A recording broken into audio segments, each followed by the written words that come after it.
কোনোভাবেই থামছে না হাতির প্রাণহানি, খাবার সংকট ও মানুষের হামলায় হত্যার শিকার হয়ে 6 মাসে সারা দেশে 18 হাতির মৃত্যু হয়েছে, যার বেশিরভাগই অস্বাভাবিক। হত্যা করা হয়েছে গুলি করে বা বৈদ্যুতিক ফাঁদে ফেলে। প্রাণী গবেষকেরা বলছেন, হাতির অঙ্গ বিক্রি করার জন্য নৃশংসভাবে হাতি হত্যা করছে পাচারকারীরা। বান্ডেল থাকলে প্রতি সেনমানিতে টাকা বাঁচবে। বিকাশ সেনমানি বান্ডেল কিনে জিতুন প্রতি লেনদেনে।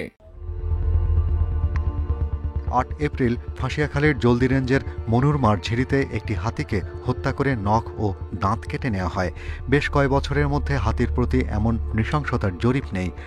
28 মার্চ একই এলাকায় আরেকটি হাতির রহস্যজনক মৃত্যু হয়।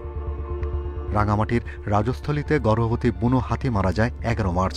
2 দিন পর কক্সবাজারের উখিয়ায় গুলি করে হত্যা করা হয় আরেকটি হাতিকে।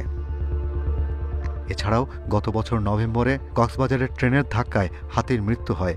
এ নিয়ে 6 মাসে 18টি হাতি মারা গেছে, যার বেশিরভাগই অস্বাভাবিক। ফসলের ক্ষেত রক্ষা করার ক্ষেত্রেও আগের যে কোনো সময় চাইতে অনেকটা অসহিষ্ণু বলে আমার মনে হয়েছে আর কি।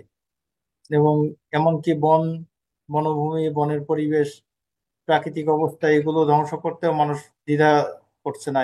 গবেষকেরা বলছেন, খাবার সংকটে হাতির মৃত্যুর চেয়ে গুলি ও বৈদ্যুতিক তারের ফাঁদে হত্যা হচ্ছে বেশি।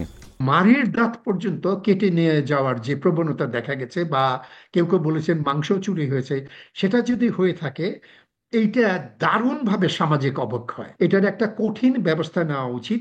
এবং এর আগে আরো যেটা নেওয়া উচিত ছিল, গুলি করে যেটা হাতি মারা হয়েছিল, সবাই বলছেন সেই গুলিকারকটি কে, তাদের বিচার হয়নি কেন? এটা তো স্বল্প সময় সরকার, তারা তো যে কোনো সময় সিদ্ধান্ত নিতে পারেন। পরিবেশ ও বন উপদেষ্টা বলছেন, বনের হাতি রক্ষায় বিশেষ পরিকল্পনা নেওয়া হয়েছে। বিচরণের জায়গাসহ স্থানীয়ভাবে সংরক্ষণে গুরুত্ব দেওয়া হচ্ছে।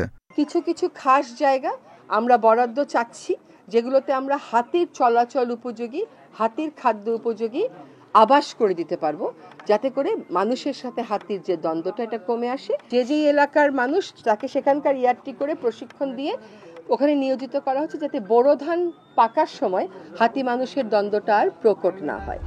1980 সালে প্রথম জরিপে দেশে হাতি ছিল 380টি। 2000 সালে তা কমে দাঁড়ায় 239টিতে। সবশেষ 2016 সালের জরিপে হাতি ছিল 268টি। এরপর আর জরিপ হয়নি। এছাড়াও ব্যক্তি পর্যায়ে থাকা পোষা হাতির হালনাগাদ তথ্য জানে না বন বিভাগ। Shahriar Anirban, independent news, Dhaka.